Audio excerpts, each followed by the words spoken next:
Vamos a leer entonces en Mateo 13, verso 3 y verso 24, que dicen así: y les habló muchas cosas por parábolas, diciendo: he aquí, el que sembraba salió a sembrar. Vamos al verso 24. Otra parábola les propuso, diciendo: el reino de los cielos es semejante al hombre que siembra buena simiente en su campo. Amén. Pueden sentarse, por favor. Bendito el nombre del Señor. Como hemos explicado, el tiempo que las parábolas dan a entender es profético.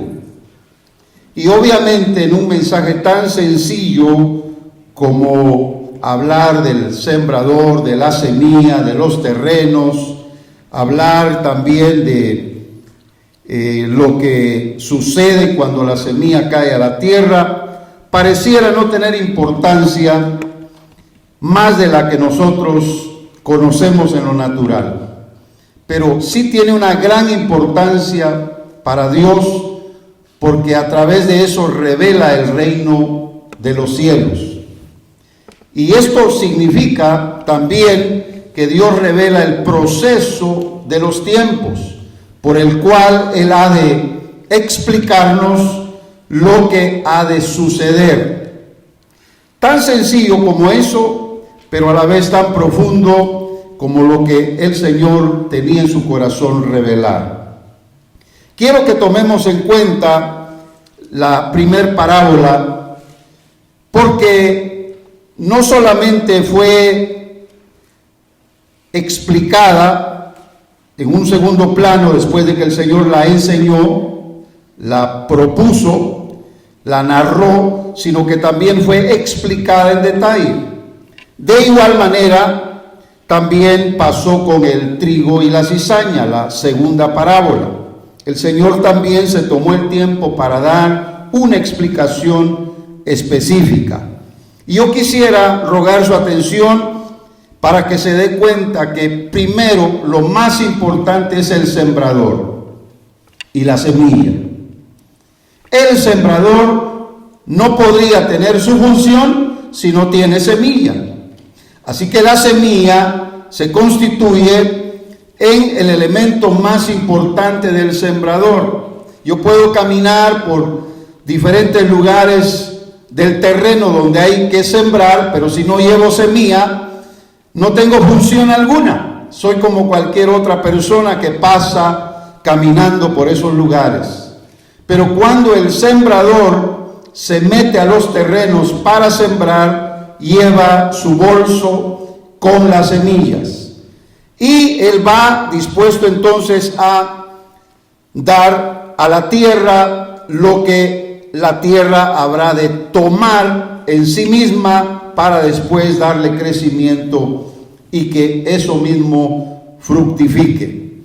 La Biblia nos enseña que Jesús fue el que trajo como el sembrador la semilla del Evangelio. El campo es el mundo y los diferentes terrenos que hay en el mundo son los corazones.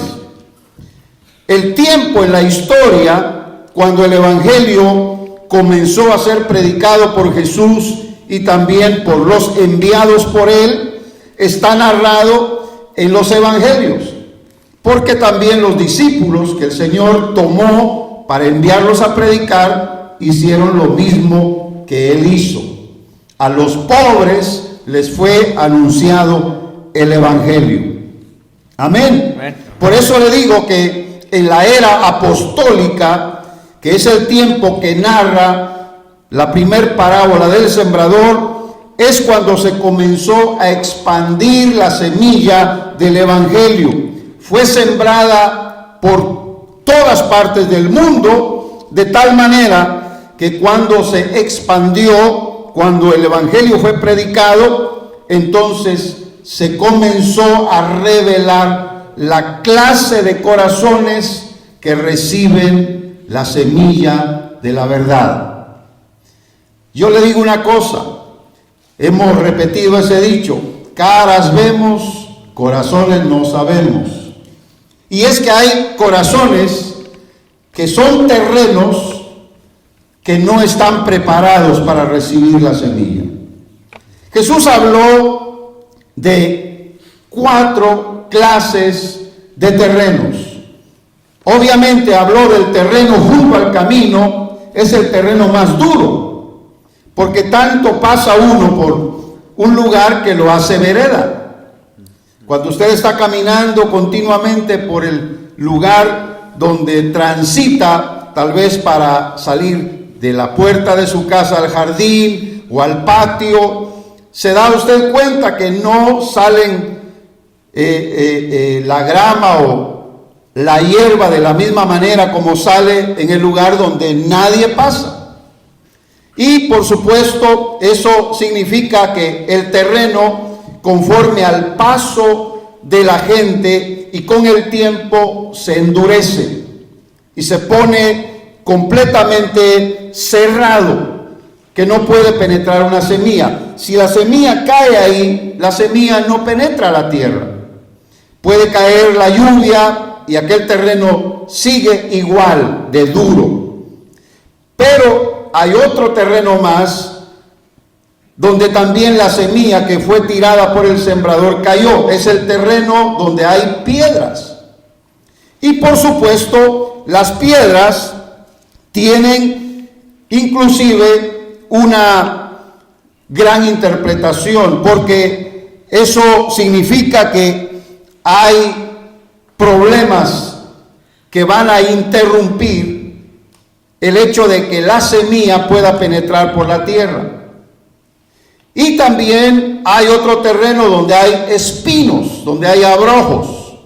La semilla puede caer, pero aquellos otros elementos de la tierra van a quitarle el alimento a esa semilla. Van a absorber también del agua y posiblemente tendrán mayor crecimiento que la semilla misma de la verdad. Y por supuesto, el cuarto terreno es la buena tierra. La buena tierra es la que es preparada con anticipación, barbechada, que es de alguna forma tratada por el mismo hombre que va a tirar la semilla. ¿Qué sucede ahí? Que la semilla cae y fácilmente penetra la tierra, la recibe, la semilla muere y empieza su desarrollo y su proceso para que pueda entonces crecer y alimentarse. ¿Cuántos dicen amén? Amén. ¿Se da cuenta? No todos los corazones son iguales. Hay unos que han recibido el mensaje de la verdad, pero de igual manera han quedado como si nada hubiera sucedido. Jesús tuvo discípulos y creo que fue el mejor maestro que pudieron tener esos discípulos. Oyeron la verdad directa de los labios del Santo Hijo de Dios. Pero no todos ellos respondieron de la misma manera, porque sus corazones no estaban preparados. Algunos tenían espinos, otros estaban como ese terreno lleno de piedras. Y cuando el Señor narra la parábola, también pone el ejemplo de que las aves del cielo vienen sobre el terreno duro y roban la semilla. Lo que no les corresponde a ellas como aves del cielo tomar, porque se fue directamente la semilla a la tierra para que ahí muriera y ahí produjera su fruto. Sin embargo, roban. En este caso, como la palabra que cae al corazón, también aves del cielo roban esa semilla.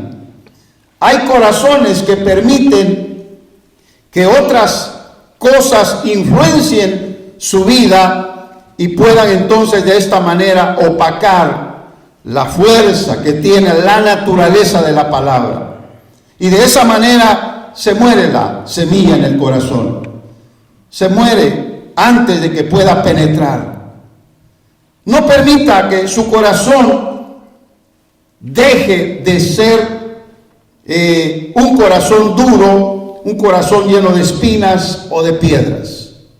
No permita que su corazón quede al margen del trato que Dios le quiere dar. Dios quiere prepararlo constantemente para que entonces usted pueda recibir la palabra y esa palabra en su corazón pueda germinar y con el tiempo dar los frutos que Dios quiere. Es que no nos damos cuenta, hermanos, que siempre el corazón es un terreno, que si no cae ahí la semilla de la verdad, caerán las semillas del error. Y vamos de cualquier manera a producir. Eso lo habla Hebreos capítulo número 6. Porque es una comparación que tenemos en la vida natural del ser humano con los terrenos que podemos conocer. Hay muchas tierras, ¿verdad?, que no están en construcción, que tienen algún dueño. Están marcados sus límites, pero quizá los dueños no viven cerca de ese terreno, por lo tanto está descuidado. Nadie se preocupa por ir a limpiar ese terreno. Al contrario, si alguien mira que el monte ha crecido, posiblemente hasta vaya y tire basura. Algunos terrenos tienen llantas viejas, bolsas de basura. Algunos terrenos, hermanos, han sido quizá el lugar donde personas se han metido, tal vez para ir a hacer cosas a escondidas de la gente que les conoce. ¿Por qué? Porque son terrenos descuidados. Y el Señor quiere que nosotros le entreguemos nuestro terreno, le demos nuestro corazón, para que entonces Él pueda tomarlo, cuidarlo, trabajarlo, y al final la semilla de su palabra en nuestra vida será lo que Él vaya a cosechar. ¿Cuántos dicen amén? Amén. Yo tengo que darme cuenta junto con usted que es el hombre el que siembra la semilla de la palabra de Dios en el corazón de otras personas. Si no permitimos que alguien nos enseñe, que alguien nos dé palabra, nos dé semillas de verdad, nos tiren esa palabra a nuestros terrenos, no vamos a ver el producto de lo que Dios quiere hacer. Hay gente que evita eso porque le parece poca cosa estar oyendo a un predicador. ¿De qué va a hablar ese hombre? ¿Será que me interesa? ¿Será que es importante lo que dice? Pero si sabemos que va a hablar de la Biblia, va a hablar del reino de Dios, va a hablar de las Escrituras, y nosotros creemos que la Biblia es la palabra de Dios, vale la pena que escuchemos. Amén. Porque eso significará que estamos exponiendo nuestro corazón a que las semillas caigan adentro y puedan entonces penetrar el corazón y con el tiempo pues crecer para dar frutos para Dios. Tengo que decirles con toda sinceridad que en este tiempo nosotros vemos que muy poca gente ve a Jesús como el modelo principal y original de lo que significa hacer la obra de sembrar la semilla del Evangelio en el mundo. Por eso mucha gente se levanta con otra clase de mensajes, otra clase de influencias, otra clase de narrativas, y la gente le interesa muchas veces oír de quién le va a hablar del éxito, la prosperidad, cómo tener un buen matrimonio, cómo tener un buen negocio. Hay personas así en las redes sociales ahora, abundan, ponen un carro último modelo, de esos que corren a grandes velocidades, que tienen un costo de más de $150,000, y dicen tú serás el próximo que poseerás ese carro. Y la gente dice, ¿cómo? Son personas que quieren darle a usted una enseñanza que solo le va a servir para lo terrenal. Y posiblemente ni pueda asistir a esas conferencias porque cobran mucho dinero. Y obviamente los que van les interesa el tema y pueden pagar y tienen disciplina para oír. Es más, saben que de ellos depende mucha gente, así que voy a prepararme y voy a decir con orgullo, ¿verdad? Y con presunción, yo escuché a fulano de tal. Es un hombre pero tremendo para enseñar, un hombre millonario, un hombre de empresas, un coach, le llaman ahora en inglés, ¿verdad? Un entrenador de almas, porque eso es lo que son. Nada más están dando tipos de conferencia que pueden ayudar al hombre para que se preparen en lo natural, pero nada para la eternidad. Después de todo, lo que se cosecha en lo natural, hermanos, es pasajero, eso se queda. Pero lo que viene de Dios, como lo que Jesús enseñó, es para siempre. Amén. Y vale la pena oír y entender. Alabado el nombre del Señor. Así que el reino está representado en él como el modelo del que siembra. Amén. Porque la otra parábola tiene la misma similitud. Porque el trigo es una planta usada para el alimento cotidiano desde tiempos milenarios. Es un porcentaje muy alto de producción de trigo en el mundo. Imagínense, no todos comen huevos, no todos comen hierbas, no todos comen carne, pero el trigo siempre es fundamental en lo que es la alimentación en el mundo entero. Acuérdese, en Egipto, por ejemplo, sembraron bastante trigo para que pudiera alimentar por 7 años de sequía y de hambre a todo un pueblo de millones de personas.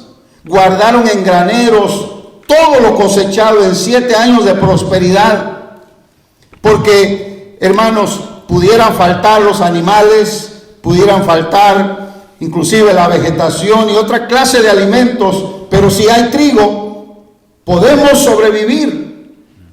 Y eso fue lo que sucedió.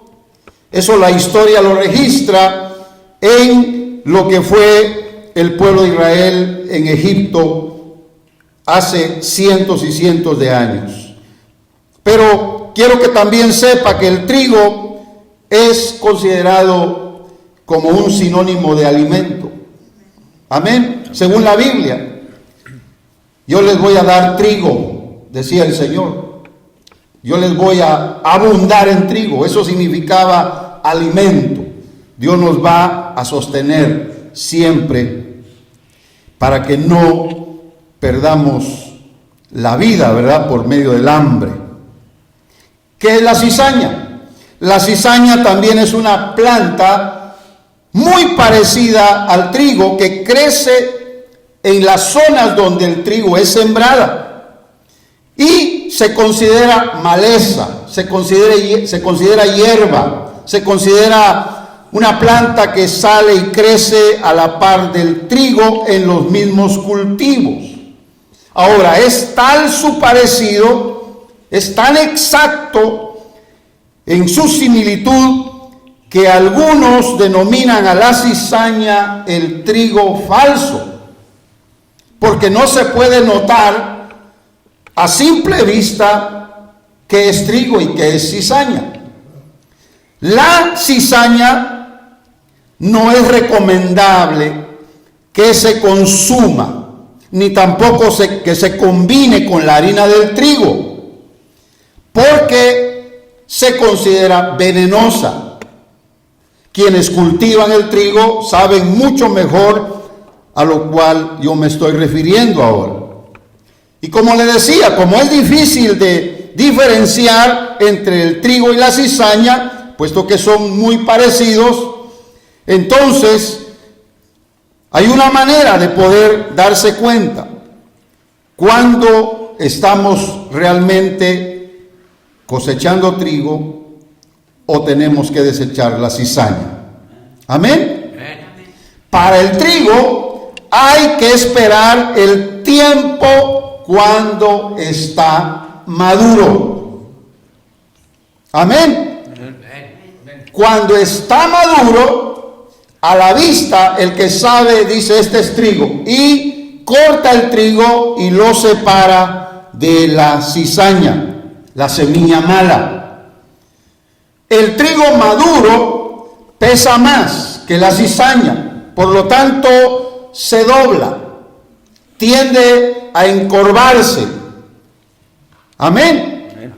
Y mientras tanto, la cizaña se mantiene erecta, se mantiene rígida. Y es una manera visual de poder darse cuenta qué es trigo y qué es cizaña. Ahora, nosotros sabemos, hermanos amados, que Jesús enseñó la segunda parábola refiriendo al trigo y a la cizaña. Pero cuando dio la explicación, habló del malo, que donde Dios había sembrado trigo, el malo fue y sembró cizaña. O sea que el origen de lo malo que pudiera haber en los terrenos, que son los corazones, no viene de Dios, viene del malo. ¿Y qué es lo que hace la diferencia interiormente? Pues la madurez. El verdadero trigo en el corazón del creyente le va a traer como resultado a la persona madurez espiritual. Tendrá peso lo que cree, lo que habla, lo que hace, lo que practica. Tendrá peso y aquella persona sabrá lo que es humillarse, doblarse, reconociendo quién es el Señor, reconociendo quién es Dios. Alabado sea el nombre del Señor. Amén. Mientras que el que es cizaña podrá tener mucho conocimiento, más quizá del que se considera ser trigo, pero siempre va a ser orgulloso, siempre va a estar rígido, siempre va a estar así con pecho exaltado, considerando ser mejor que los demás. Y es ahí donde se puede notar. Usted tiene que darse cuenta que en esto el hombre se equivoca. Amén. No podemos hacer una separación ahora, humanamente hablando, quién es trigo y quién es cizaña. Imagínense que entramos a una iglesia y que diga: los de que son trigo se sientan a mano derecha y los que son cizaña a mano izquierda. Todos se sentarían a mano derecha. Alguno tal vez diría: disculpe, ¿cómo me mira usted a mí? ¿Será que soy trigo o será que soy cizaña? Tal vez el otro de maloso, ¿verdad?, le va a decir: usted es cizaña, váyase para el otro lado. Pero, hermanos amados, humanamente nos podemos equivocar, pero va a llegar el día cuando el Señor va a hacer la separación en la cosecha final de quién es verdaderamente trigo y quién es verdaderamente cizaña. Amén. Y los va a separar. Porque las semillas mezcladas en este campo que el Señor relata en la parábola fue el inicio de la imitación de la semilla verdadera del Evangelio. Ese ya se trató del tiempo aproximado después de los apóstoles, en el segundo siglo y el tercer siglo, porque empezaron a surgir las herejías, las malas interpretaciones de la Biblia.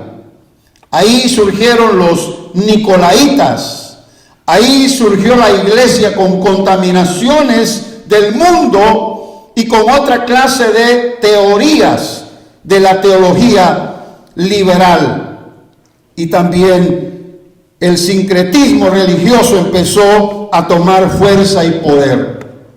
Por eso vemos a un apóstol Pablo poniendo orden en una iglesia que había de las más quizá prolíferas, de las más abundadas en dones, inclusive de las más crecidas por la cantidad de gente, que era la iglesia de Corinto, pero era una iglesia desordenada. Y esa iglesia ya empezaba a tomar como cosa normal muchas cosas que eran pecado.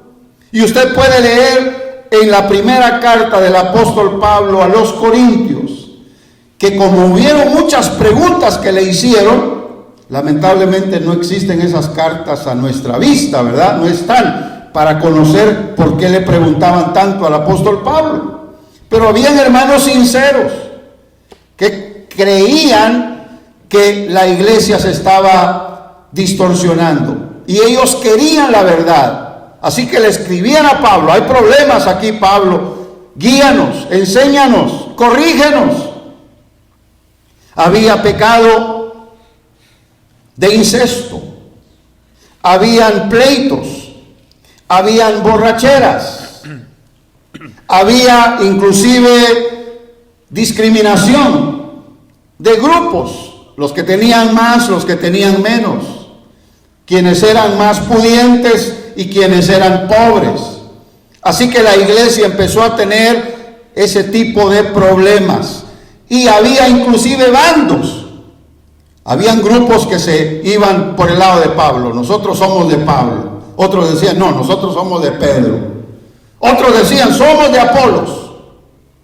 Y unos que se consideraban más espirituales: nosotros no somos de los hombres, nosotros somos de Cristo. Imagínense. Y decía mi pastor siempre, de esos tres grupos, el cuarto parecía el más espiritual y era el que estaba peor. Porque los otros por lo menos reconocían un líder. Los otros no querían líder humano, ellos querían depender de Cristo. Pero Cristo no viene a enseñarnos directamente. Él siempre va a usar ministros. Amén. Porque si Cristo nos estuviera enseñando todo el tiempo, entonces no habría necesidad de iglesia. Amén. Y los que no vienen a la iglesia serían los más espirituales.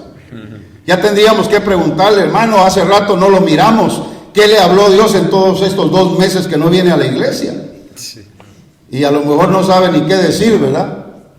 Me va a hablar de horas extras, me va a hablar de problemas económicos, que se me ponchó la llanta y tengo que gastar en llantas y toda la cosa. Y hermanos, nada espiritual, porque hermanos, el hombre siempre se equivoca. Es mejor depender de personas y también discernir qué clase de enseñanza tienen, para que entonces nosotros estemos sometidos a Dios bajo la responsabilidad de hombres que son responsables ante Dios. Amén. Valga la redundancia. ¿Dicen amén? Amén. Así que la primera parábola representa el tiempo de los apóstoles, cuando se empezó la siembra, y la segunda, el tiempo cuando empezaron entonces las confusiones y la verdad del evangelio se puso en tela de duda. Y dio inicio entonces un evangelio falso, híbrido, distorsionado. Desde entonces, hermanos, óigame bien, desde entonces, ¿cuántas religiones, entre comillas, cristianas no se han levantado? ¿Cuántos grupos sectarios no existen? ¿Conoce usted las iglesias de la ciencia cristiana? Hay muchísimas. ¿Conoce usted las iglesias que tienen diferentes profetas, que les dieron diferentes mensajes? Que la Biblia viene a ser un segundo libro o un libro importante, pero en segundo plano. Más importante es la palabra que el supuesto profeta de ellos recibió.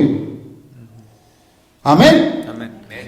¿Conoce usted iglesias que son sectas, que no admiten en sus grupos personas que pregunten e inclusive que vengan a decir algunas cosas de interpretación de la Biblia? Lo que ellos dicen, porque lo han leído, es lo que predomina y nadie puede cambiar eso.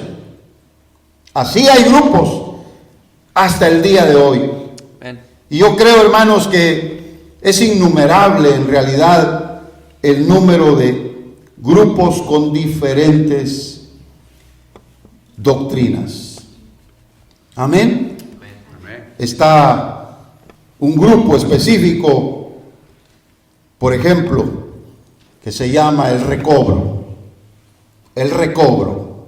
Imagínense, ellos tienen su propia Biblia.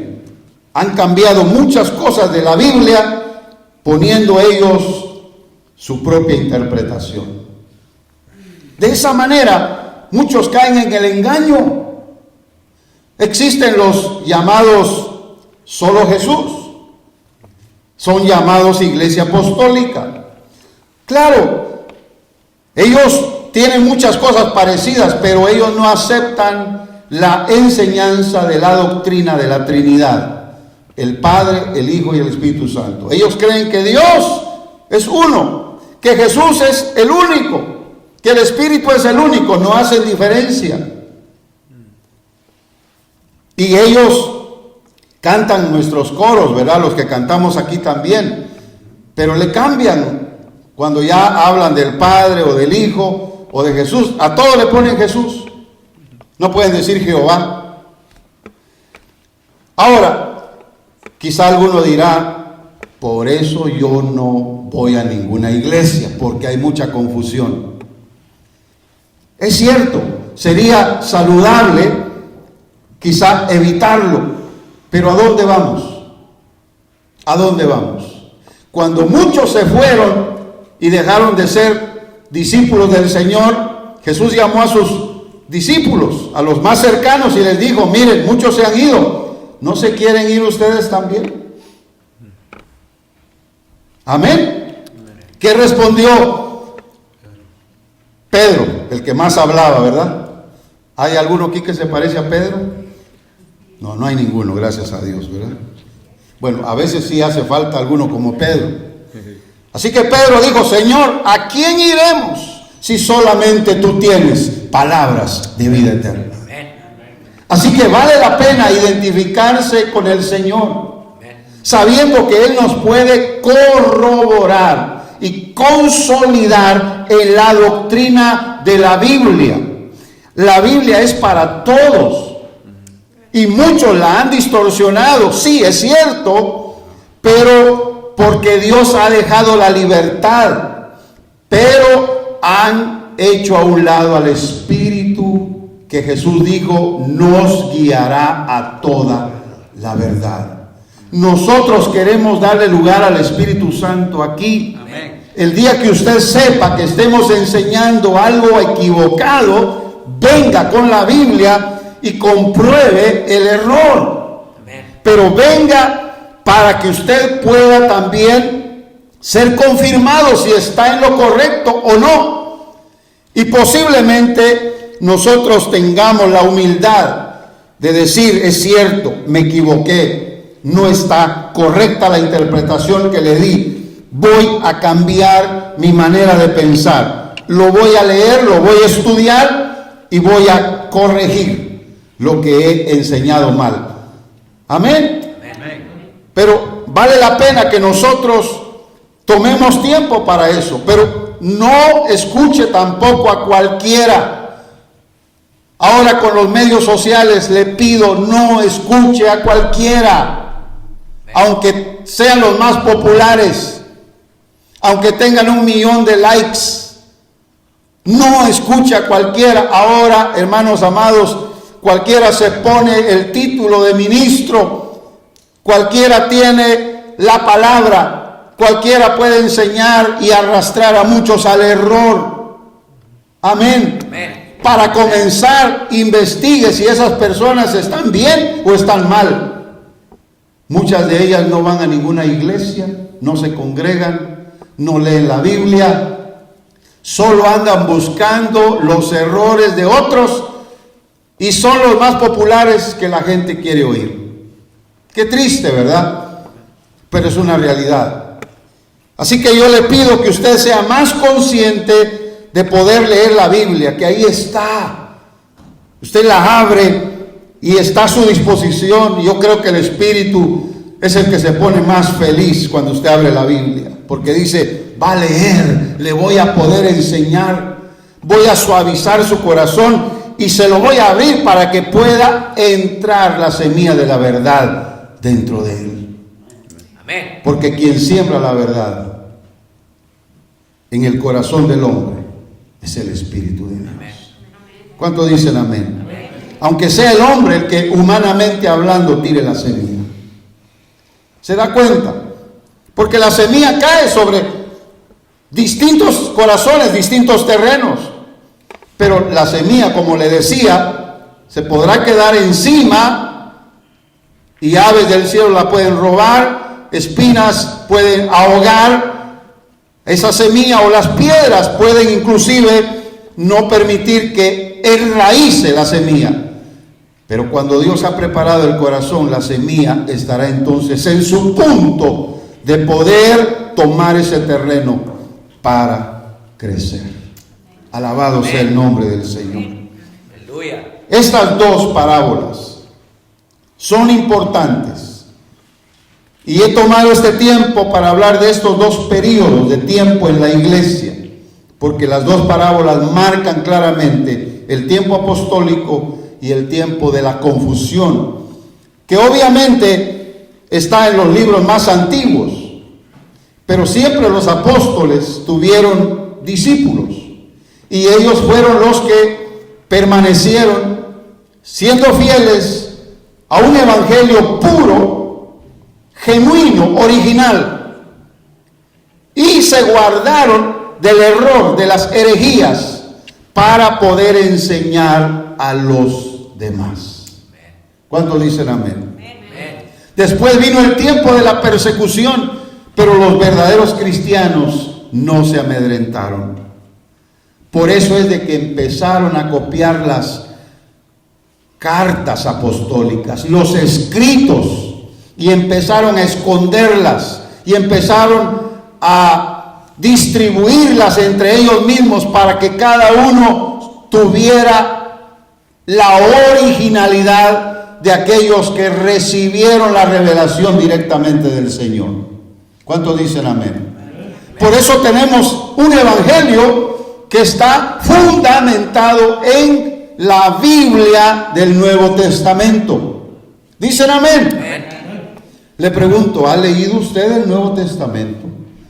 ¿Ha leído la Biblia? Si me dice amén, le hago la siguiente pregunta: ¿está poniéndolo en práctica?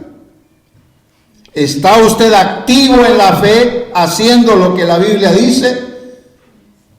Si no es así, tome en consideración que no vamos a ser cristianos completos si no tenemos las dos funciones: recibir la palabra en el corazón y llevarla al terreno de la práctica.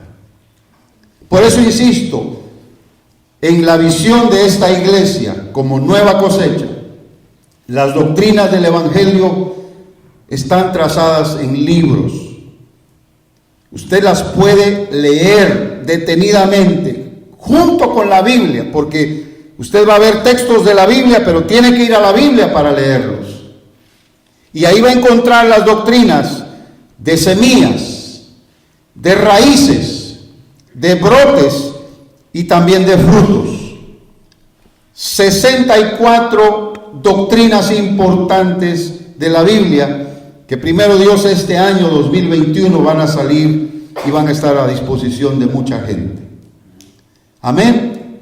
En el próximo mes de junio ya va a estar el libro Raíces a disposición de la gente, que van a obtenerlo por medio del internet, lo van a descargar a sus plataformas digitales, posiblemente a su computadora, a sus tabletas o a sus teléfonos, pero lo van a poder tener, y mucha gente está siendo beneficiada por eso. Se lo digo de corazón, no estoy acá para presumir, pero es que estamos ayudando a mucha gente en lo espiritual. Usted va a leer de las doctrinas como la consagración, lo que es la glorificación, lo que son las resurrecciones. Usted va a leer doctrinas de la Biblia respecto a lo que es la santificación y la justificación, que es redención, donde se basa en la Biblia el hecho de que se derramara sangre inocente para que fuéramos nosotros perdonados y salvados del infierno. Eso está en la Biblia y ahí están todas esas enseñanzas. Repito, 64 lecciones bíblicas de la doctrina del Evangelio. No la doctrina de una iglesia o ministerio en particular, sino la doctrina del Evangelio de Cristo, la doctrina sustraída de la Biblia. Amén. Pablo decía: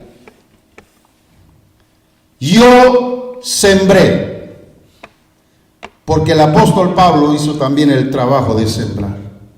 Apolos regó, porque cuando la semilla cae a tierra, después viene el riego, que es el alimento para la semilla y también suaviza la tierra. Por eso venir a la iglesia constantemente nos ayuda a estar en el trato. Nos barbechan la tierra, nos alimentan la tierra. Amén. Amén. Y en ocasiones ya cuando empiezan a salir los primeros brotes de la plantita, hasta hay podas, ¿verdad? Si el arbolito pudiera gritar, gritaría, porque duelen las podas. Pareciera como que están matando a la plantita, pero no, le están dando la oportunidad de que crezca más, de que se desarrolle más. Por eso las pruebas en la fe cristiana, después de haber recibido la palabra, vienen con un propósito de que nosotros crezcamos en la fe. ¿Cuánto dicen amén? ¿Cómo dice la Biblia que es menester, que es necesario que por medio de muchas tribulaciones entremos en el reino de Dios? Cualquiera diría: pero ¿por qué se necesitan los problemas? ¿Por qué se necesitan las pruebas, las tentaciones, las luchas? Porque Dios quiere que crezcamos. Si hay algún cristiano que dice: yo no quiero problemas, por eso ni voy a la iglesia, me peleé con un hermano, así dicen muchos, y ese hermano me cayó mal, así que no lo vuelvo a ver en mi vida, y se van de la iglesia. Por ahí encuentran otro peor, que ese tal vez no solo se va a pelear con él de pucheros, ¿verdad?, de malas caras o malos ojos, tal vez hasta golpes pueden haber. ¿A dónde se va a ir ese cristiano? Amén. Y no puede decir allá afuera entre la gente del mundo que es cristiano, porque le van a decir: cristiano, ¿y cuál es tu iglesia? No, no tengo iglesia. Entonces no eres cristiano. Hasta el de afuera le va a enseñar. Amén. Yo le digo porque he oído personas así. Una vez trabajando, una señora empezó a hablar del diezmo, que no va a la iglesia, que tiene otra religión popular, pero le empezó a hablar a los demás ahí sobre el diezmo, y yo callado. Mejor me fui más lejos del lugar donde estaba trabajando, porque dije: no quiero que me echen a mí la culpa, ¿verdad? Y ella va a decirle: es que hay que diezmar, porque cuando uno va a la iglesia, por eso piden limosna, decía. Hay que dar, porque Diosito a uno lo bendice, Diosito a uno le da y le da fuerzas para trabajar. Si no pudiéramos trabajar, ni siquiera recibiríamos un pago, un salario.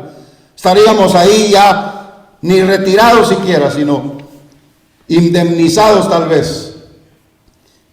Amén. Así que otra persona ajena a la iglesia le estaba dando a los demás. Y los demás no sé si iban a iglesias, pero mejor me aparté yo.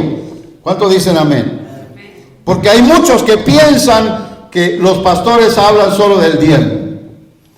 No es así, hermanos. Vale la pena que nosotros nos demos cuenta que Dios quiere darnos primero. Y lo primero es lo espiritual. Si tenemos lo espiritual, lo otro no será necesario discutir. ¿Cuánto dicen amén? Buscad primero el reino de Dios y su justicia, y lo demás vendrá por añadidura. Mateo 6:33. ¿Cuánto dicen amén? Eso significa, hermanos, de que entonces tenemos que tomar en cuenta que Dios nos dio una enseñanza muy clara a través de las parábolas. Voy a cerrar este mensaje y le voy a pedir que usted tome en cuenta que tan importante fue el primer tiempo de la siembra como también el tiempo de la confusión. Porque sólo así podemos darnos cuenta que también hay una semilla falsa, una semilla mala, y que debemos saber identificarla. Comencemos primero de conocer nuestros corazones. ¿Qué clase de terreno somos? Comencemos ahí. Si hay piedrecitas, hay que sacarlas. Si hay espinos y abrojos, hay que quitarlas del terreno del corazón, porque van a ahogar la semilla verdadera. Empecemos por ahí, diciéndole: Señor, trabaja en mi corazón, prepáralo para la semilla que va a caer, porque sabemos que Dios quiere lo mejor. Amén. Y solo el corazón humano podrá darle el fruto a Dios de lo que ha sembrado. Dios mismo en el corazón de esas personas. Amén. Así que, y el fruto nos beneficia a nosotros, hermanos. Que usted tenga frutos en abundancia, frutos grandes. De hecho, Jesús enseñó en la parábola que la buena tierra da fruto al 30, al 60 y al 70 por uno. Amén. Díganlo todos: 30, 60 y 100 por uno. No 70, 100 por uno. ¿Cuántos dicen amén? Así que estamos conscientes, hermanos, que Dios quiere poner la semilla en nosotros para que demos fruto. Y de nosotros depende cuánto fruto vamos a dar. Vamos a estar de pie para orar por la palabra que Dios nos ha compartido en esta hora. Oremos al Señor. Padre Celestial, te damos gracias por tu misericordia. Gracias por tu palabra. Gracias porque tú nos sostienes, Señor, a través de ella. Gracias por esa semilla de verdad que ahora ha caído en nuestros corazones. Permite, Señor, que nuestro corazón esté trabajado por ti todo el tiempo, para que esa semilla no se pierda, que esa semilla permanezca y al tiempo dé el fruto que tú quieres. Lo pedimos en el nombre de Jesús. Amén.